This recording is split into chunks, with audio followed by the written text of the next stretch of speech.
Okay, so one common question that people have asked me is, how do I learn ASL?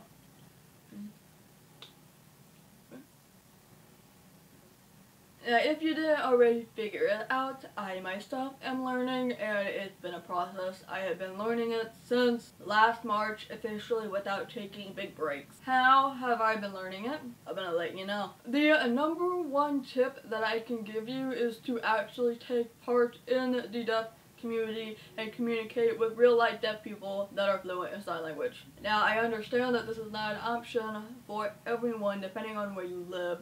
So, that's why we have the internet. But if you can go to deaf events and if there's a large deaf community in your area and you can make friends, go hang out with them. It's okay if you mess up. I mess up all the time. When I met Jules Dermer for the very first time, instead of signing I want coffee, I accidentally signed can we make out. So it's okay. But again, like I said, that can be an issue with some people, but that's why we have the internet. So there are apps like GAAD and Snapchat. I recommend GAAD over Snapchat for two reasons. With Snapchat, every video is 10 seconds, so that gets to be a little bit of a problem, but it works, and I use Snapchat all the time with my friends. GAAD, you can record for up to 5 minutes at a time, so it's fantastic. It's a really great tool for practicing. There's also Skype and Google Hangout and all those live instant messaging video things that you can go on for that as well. So that's for practice. Now, in order to practice a language, you also have to learn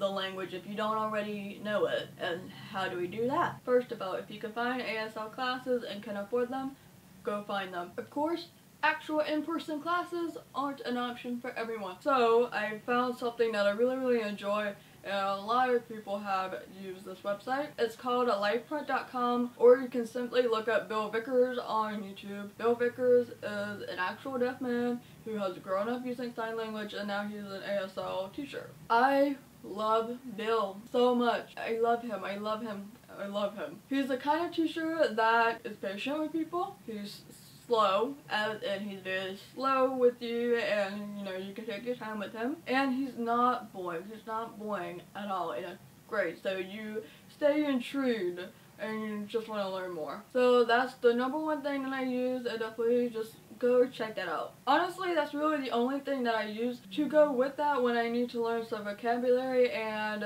LivePrint doesn't have it. I go on two websites, Handspeak and Signing Savvy. Now, some people have told me that Signing Savvy is more like signed English, but I can't remember exactly, so if anyone can confirm, just leave that in the comments below. But so far from personal experience, I haven't had a problem and my friends haven't said anything, so it's good in a pinch. There's also books, and I have bought a couple of books. I don't have them with me, they're in a different country right now. But for me personally, I don't like books so much. For grammar, it's good because it's there, but for actual vocabulary and learning signs, it's very difficult for me personally to use them because you can't actually see it in motion.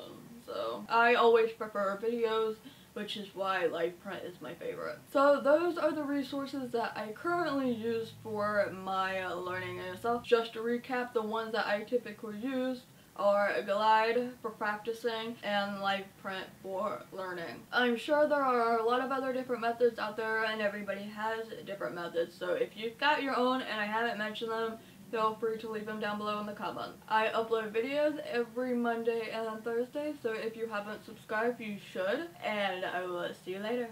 Bye!